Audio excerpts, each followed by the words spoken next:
Cool. Hey guys, it's Joan. This is our student Sarah. We're going to talk just a little bit about how to get up from a fall. First, just a few rules.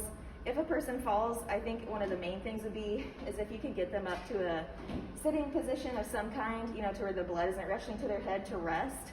It could be anywhere from 5 to 15 minutes. Like let that person just kind of hang out and rest. Sometimes a fall is pretty traumatic.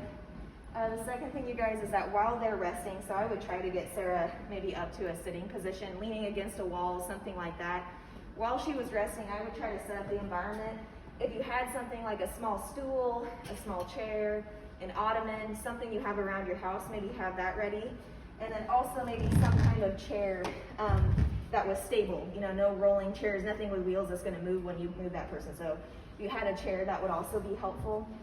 And then the big thing, you guys, is if you're the caregiver and you know that you're going to have difficulty lifting, try to find another person.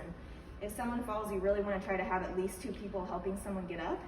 If you're really worried about yourself moving at all, you can always call the fire department to come help. They don't charge, it's not an ambulance cost. They can come help someone get up. But otherwise, I'm going to kind of go through the steps if you would help someone get up from having fallen. So if Sarah fell on her back, one of the first things I do is try to roll her to a side. So I'd say, okay, Sarah, let's bring your arm across, and we're gonna roll to this side. So if she can help, let her help. If she can't, you may be kind of assisting. What you really don't wanna do is push on anything that's gonna hurt, so kind of like major areas, maybe at the hip and back of the shoulder. The next thing, you guys, is that you wanna make, anytime you move someone, make them more compact. So I'd say, hey Sarah, can you bring your knees towards your chest? If she can't, you're gonna kind of come under the thigh and try to kind of scoop her in a little bit like this. So we've got her in a more compact position. Next, if possible, I'm gonna try to have Sarah with her left arm push up a little bit to more of a seated position. So Sarah, can you push up? If not, you guys, I may be assisting at kind of the back and the shoulders a little bit. Once she gets to this position, we're gonna try to get her to all fours. So I would say, let's try to move you to all fours. This may be difficult, you guys, and if it is, if you're helping someone in this position, you can kind of pull up toward this trunk and hip area. You don't ever wanna pull on a big joint or on the shoulders.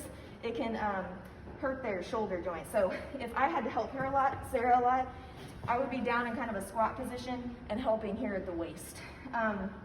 When she got to this position, or maybe even before, I would try to have some kind of stool or something that she could push up on in just a minute. Before we get there though, I would try to get one knee up, so into a half kneel position. So I might say, can you bring your knee up? If not, I'd kind of assist and get her to kind of to this position. You guys, I hope you can see too that when I'm doing that, I would be in kind of a full squat position. You really want to watch your back. If that's hard for you to do, stay in a half kneel also. Real close to the body. You don't want to be far away, and you don't want to be bending like this. So try to keep that back straight. This is the point where if she could have a stool or something that she could kind of inch up or climb up, I'd say, hey Sarah, can we get both your hands there? I get a chair real close, and then we would try to push and get to a seated position that way.